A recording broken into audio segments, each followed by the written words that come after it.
El extranjero de Albert Camus es una de las obras icónicas que se desarrolla entre la teoría del absurdo y el existencialismo literario y filosófico.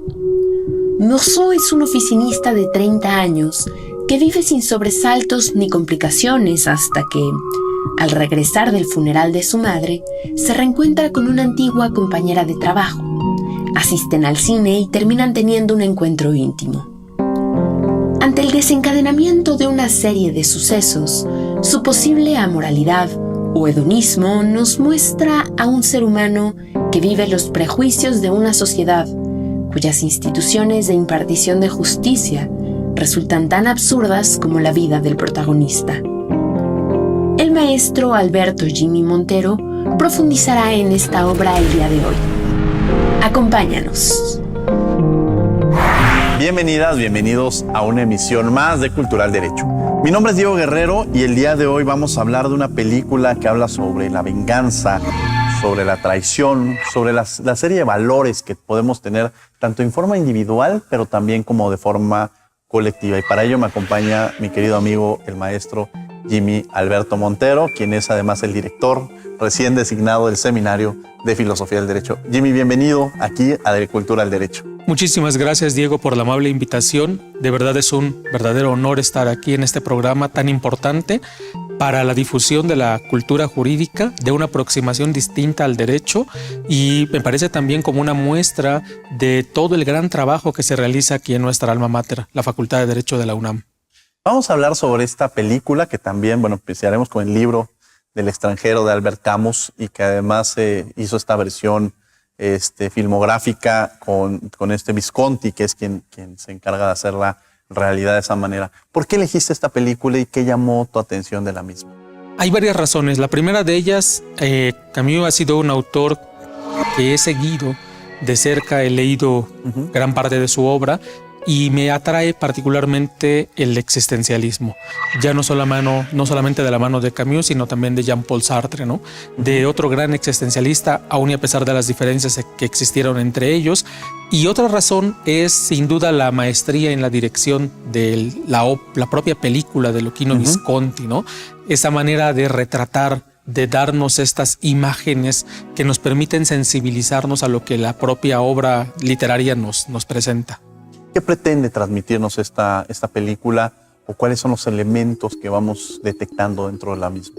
Yo diría que se pueden advertir varios y sin duda cada uno de los que han visto la película tiene sus propias interpretaciones, pero destaco entre otras, uno, el tema de los valores, el tema del humanismo como crítica feroz a esta concepción que tenemos, qué es lo que nos constituye, nos conforma como humanos. Y presente en ello están los valores, la honestidad, la justicia, y está todo lo que los seres humanos hemos creado, cultura, y en ello está presente el derecho, están presentes las instituciones, el Estado, las leyes, por supuesto, ¿no? Entonces, son algunos de los temas. Por otro lado, está también presente los temas existencialistas, que nos presenta a un protagonista, Marsoldt, como alguien distanciado no solamente de la vida en general, sino de su propia vida, como si le fuese indiferente.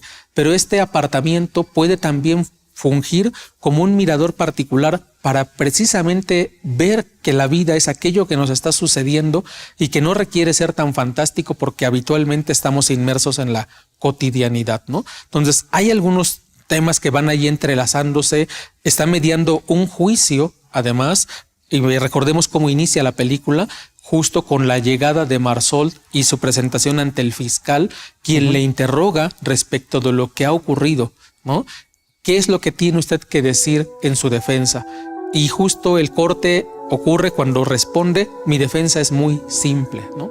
Muy simple, que luego será la trama propiamente de la película, que podría dividirse en dos grandes momentos. La primera, cuando todo lo que le ocurre a Marsoldt desde la muerte de su madre, el viaje a Marengo, lo que ha sucedido en el propio asilo, con el conserje, con los demás personas que viven allí en el asilo, lo que ha ocurrido con esta María, que es su prometida o que se convierte en su prometida al día siguiente, luego del entierro de su señora madre. Y esa primera parte que va a ser reflejada en la segunda, que se ocupa totalmente del juicio que se sigue en contra del señor Marsoldt por el asesinato cometido en contra de un joven árabe, ¿no? Entonces, creo que esos son dos grandes momentos que van a estar entrelazados, remitiéndose particularmente el del juicio a la primera parte de la película. Hablamos de esta figura de la indiferencia que muestra desde que muere su madre y él muestra una total indiferencia, apatía. Lo podríamos ver de forma individual, pero también esta indiferencia de forma colectiva, y quizá lo llevaría a escenarios en los cuales hace poco veía que alguien subió una historia en Instagram que contaba que en el auto de enfrente ella estaba viendo cómo asaltaban a la persona, le estaban quitando sus cosas, y puede ser también por un tema de seguridad personal no involucrarte, pero también ya es algo tan cotidiano que nos vemos tan indiferentes ante las injusticias, o cuando vemos que maltratan a un adulto mayor o a un niño en la calle. Esta indiferencia como sociedad reflejaría quién representa a este personaje y como sociedad cómo nos representa. Por una parte, como sociedad estamos constituidos a partir de ciertas prácticas realizadas en común, que constituyen nuestras costumbres, tenemos nuestras propias formas de proceder que son hábitos, y existe habitualmente correspondencia en cuanto a lo que esperamos que alguien más haga.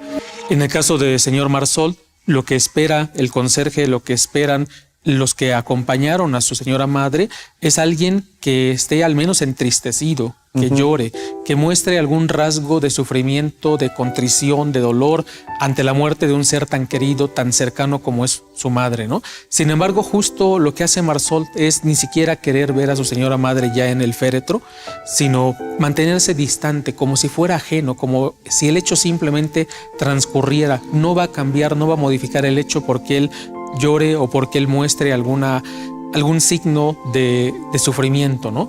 Y en relación a lo colectivo, también me parece que hemos de alguna forma creado expectativas de cómo tenemos que reaccionar ante ciertos hechos.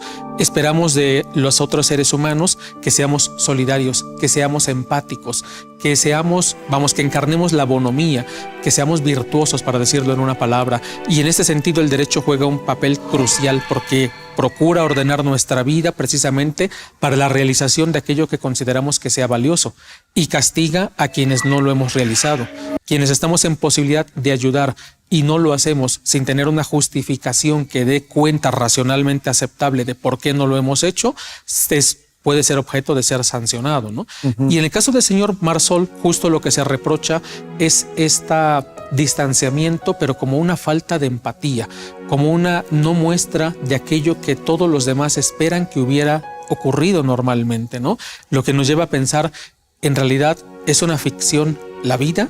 ¿O es que cada quien desempeña solamente el rol y en el ejercicio de ese rol es como pretende dar cumplimiento a los valores que se le han asignado? ¿O hay franqueza?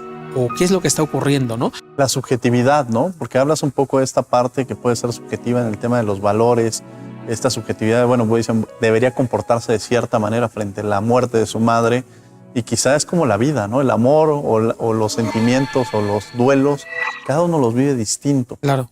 Y que esperaríamos que hubiera una conducta de cierta manera. Esta subjetividad de la que tú mencionas y estos elementos que encontraríamos también en este personaje, en el protagonista, ¿no?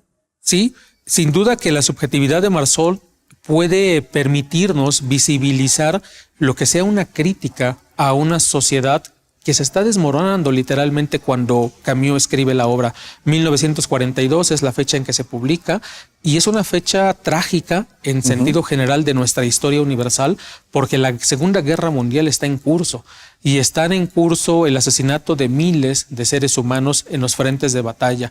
Están en curso las migraciones forzadas, los éxodos precisamente derivados de la guerra. Se está poniendo en entredicho precisamente esto que podremos denominar el humanismo, ¿no? ¿Qué es lo que constituye al ser humano? Podríamos hablar de valores, podríamos hablar de virtudes, podríamos hablar de cultura, podríamos hablar de tanto que los seres humanos hemos hecho, pero con ciertas acciones ponemos en entredicho, o al menos damos motivo para reflexionar. Y me parece que Camus hace una crítica propositiva, fuerte, precisamente a todo ello a través de este personaje de Marsol, mostrándonos una subjetividad indiferente, alejada de lo que está sucediendo, pero que nos llevaría a pensar y a revalorar justamente nuestra propia cotidianidad y lo que a nosotros mismos nos sucede, ¿no? Como una oportunidad para poder ver nuestra propia vida de manera distinta. Interesante, vamos a quedarnos con esta reflexión. Vamos a un corte y regresamos. No se vayan, están en Cultural Derecho.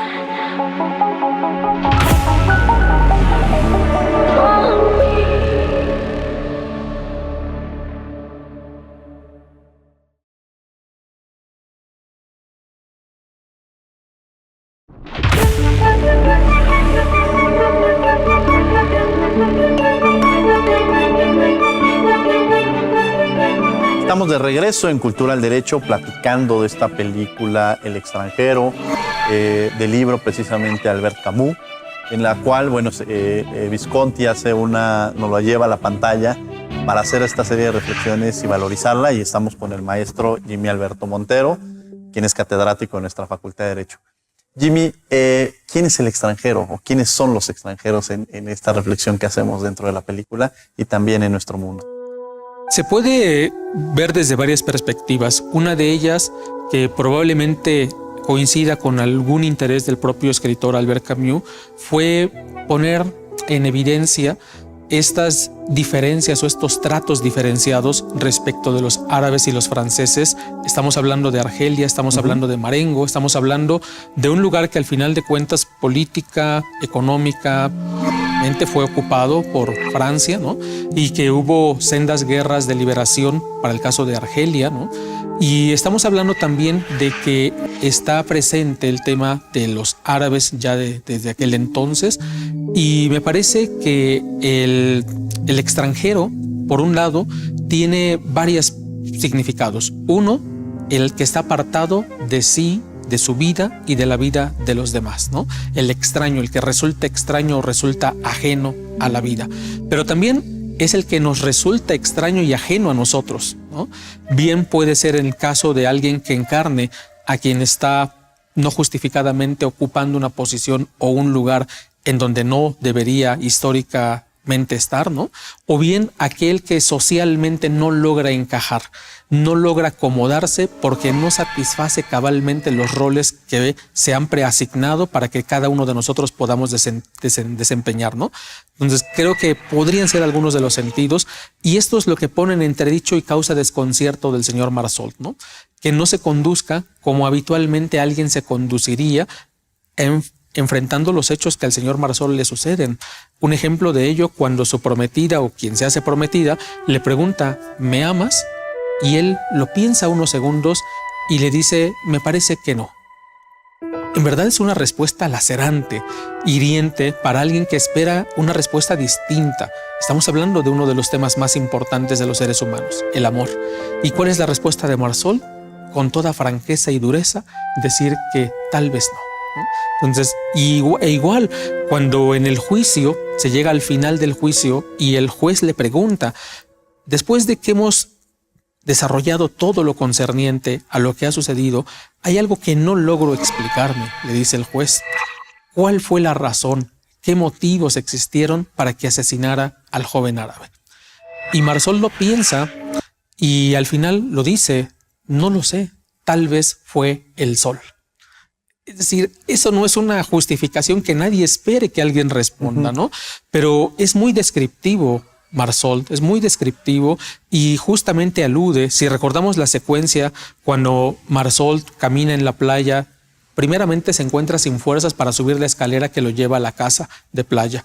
Así que decide dar un paseo, pero trae consigo el arma que antes su amigo le ha dejado y encuentra junto a un arroyo de agua cristalina en un clima que es abrasador por el sol hiriente, ¿no?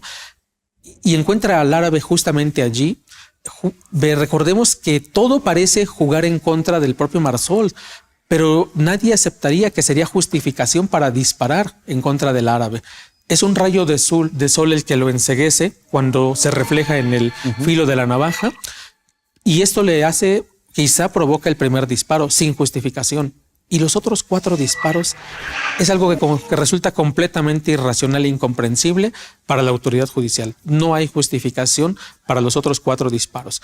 Y tampoco Marsoldt la tiene, ¿no? No tiene explicación. Por ello es que responde probablemente o quizá fue el sol, ¿no? ¿Cuál sería el papel del Estado? O sea, ¿cuál es esta responsabilidad por parte del Estado? Y también aprovecharía en esta intervención sobre la deshumanización que podría existir en el poder jurisdiccional, ¿no?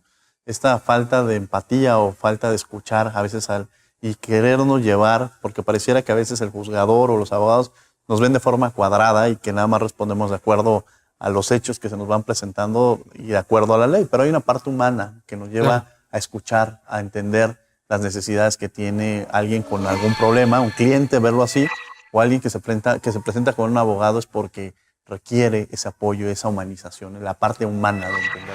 Claro. La primera cuestión. El abogado defensor del señor Marsoldt alude a un argumento muy importante en relación al Estado. El hecho de que él encargara a su madre, la llevara a un asilo, no es con el propósito de deshacerse o desentenderse de ella, marcar distancia, no.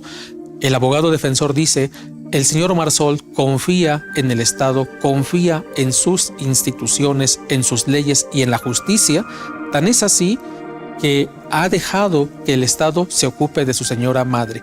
Y creo que este es en gran medida lo que nosotros también confiamos y esperamos del Estado, de nuestras instituciones y de las leyes y de todos los que estudiamos derecho, del procurar trabajar siempre en pro de la realización y protección, salvaguarda de lo que consideramos valioso, de que exista un orden normativo jurídico que reglamente las conductas, que sancione aquellas que causan daño o provocan algún perjuicio a alguien más, de perseguir ciertos objetivos comunes, ¿no? Y el Estado como el gran orquestador. Por otro lado, la otra pregunta que me formulabas, Diego, respecto de la humanización y de la sensibilización del poder o de quienes ejercen o están formando parte del poder judicial. Cuando el abogado defensor le dice, han investigado en su vida privada y saben lo que ocurrió con su madre, es cuando entonces el señor Marsoldt se desconcierta bastante, ¿no? Porque la indagación de la fiscalía respecto de lo que ocurrió con su madre no es para beneficiar al señor Marsoldt, sino precisamente para incriminarlo como si fuera posible ser juzgado por dos crímenes.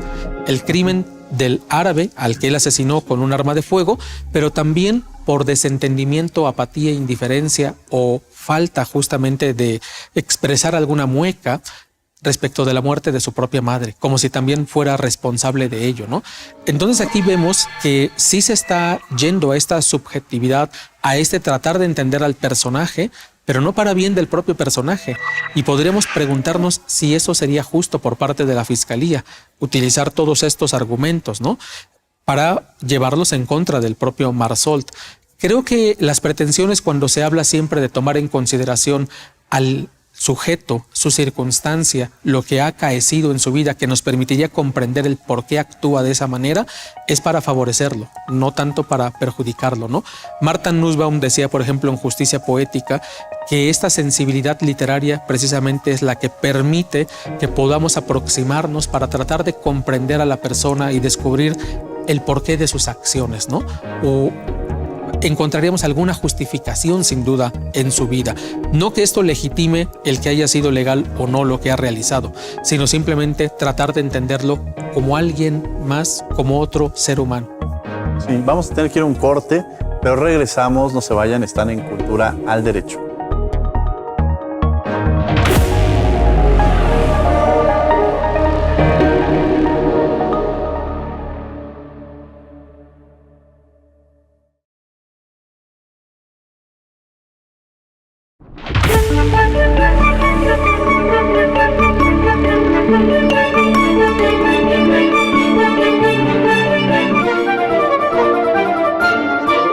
¿Qué sentido tiene la ley en un mundo que no tiene sentido? El existencialismo es una doctrina filosófica que le da preponderancia a la existencia sobre la esencia. La esencia se supone que es a priorística. Ya la traemos y no importa lo que hagamos, siempre seremos nuestra esencia. Esto según los idealistas. El existencialismo dice que la esencia se construye y está al devenir de la existencia, de la vida, del dolor. Aunque la vida es justo eso, problemática. Es aquello lo que nos hace ser nosotros, alebrije. Y el gozo, neta. La vida no solo está hecha de problemas, también son alegrías. Es cierto, pero para los problemas está la ley. Y los abogados como yo. ¿Qué sentido tiene la ley en un mundo intensamente cambiante, neta? Imagínate cómo estarían las sociedades sin ley. Sería una locura total. Incluso los hombres de las cavernas tenían reglas de convivencia. Sí, neta, pero la vida cambia. Lo que hoy parece una política o una regla sensata y lógica, mañana no lo es.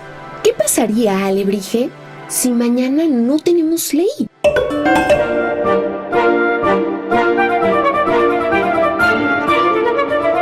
Estamos de regreso en Cultura al Derecho platicando de esta película El extranjero de Albert Camus y me acompaña el maestro Jimmy Alberto Montero. ¿Qué reflexiones nos deja esta película? ¿Por qué ver esta película y la vigencia del mismo? Sin duda que lo que pone en entredicho la película es algo que todavía hoy en día podría ser tema de reflexión, ¿no? El hecho de que los valores es algo que se practica, no algo que solamente se dice, sino que se realiza. Y que lo realizamos a través de nuestras acciones cuando favorecemos, proveemos o contribuimos para alguien más, ¿no? Es decir, que en una sociedad, al final de cuentas, cuando existen lazos fuertes de solidaridad, de empatía, de responsabilidad, de respeto a la diferencia, a la alteridad, hablamos de una sociedad no únicamente plural, sino hablamos de una sociedad fortalecida. Una sociedad que ha empoderado a los propios ciudadanos, ¿no? Y ese empoderamiento de los ciudadanos como personas, como sujetos, como seres humanos, es algo fundamental en todo Estado democrático constitucional, ¿no? Que es algo fantástico. Cuando devolvemos el peso importante de la sociedad a quienes integramos la sociedad, es cuando verdaderamente estamos recuperando no solamente nuestro lugar protagónico, sino estamos recuperando todo lo que corresponde también incluso al espacio público, cuando tenemos esa fortaleza para poder codo a codo con los demás lograrlo, ¿no? Y creo que en ese sentido sería el punto positivo que destacaría, pero también hay puntos de crítica al respecto que vale la pena mencionar rapidísimo. Es que lo contrario sería justo la indiferencia, la apatía, la falta de solidaridad, el apartarse, porque esto nos lleva al retraernos como sociedad, al dejar el espacio público vacío, que al final de cuentas alguien lo va a ocupar. Y esto es en demérito de nosotros mismos. Nos estamos apartando del lugar que nos corresponde como seres humanos, como individuos, como comunidad política. Es decir, que estas prácticas son perniciosas al final de cuentas, ¿no? Y lo que habría que hacer justo es superar toda esta suerte de narcisismo egoísta, consumista, que se dedica al cultivo único y exclusivo del yo, del sujeto como individuo, y pensar también en los otros y qué es aquello que como integrantes de la comunidad tenemos que hacer para favorecer a nuestra comunidad, y al hacerlo nos favorecemos a nosotros mismos. ¿Algún mensaje que le quieras mandar a nuestro público, Jimmy? Que sigan los programas de este Arte al Derecho, porque es fantástico la manera en cómo se aproxima al estudio del derecho desde el cine, desde la literatura, desde el arte en general, y que el derecho no es algo puramente formal o como habitualmente o coloquialmente se dice cuadrado, sino que es algo fantástico, que atañe absolutamente a todos los aspectos, incluso los más recónditos de nuestra vida, y siempre está presente, y hay muchas formas de poder verlo, de poder apreciarlo y de poder explicarlo. Muchas gracias, Jimmy. La verdad es que me quedo también con esta reflexión y esta también, que somos parte de nuestra historia. En la vida no hay héroes o villanos, simplemente somos resultado de lo que hemos vivido, y también nos va marcando de forma individual, pero también como sociedad en los cambios que se van generando, ¿no? Somos una huella de lo que vamos viviendo. Nos va marcando desde los inicios que tenemos en nuestra infancia y más adelante, y eso es resultado de lo que somos hoy en día. Somos resultado de las vivencias que vamos teniendo. Jimmy, muchas gracias por haber estado con nosotros. Muchísimas gracias, querido Diego. Muchas gracias a todas y a todos. Muy amables. Muchas gracias. Muchas gracias a ustedes por acompañarnos en una emisión más de Cultura al Derecho. Los invitamos también los martes a las 4 de la tarde. Estamos en Radio UNAM 96.1 FM en Derecho a Debate. Que tengan muy buen día.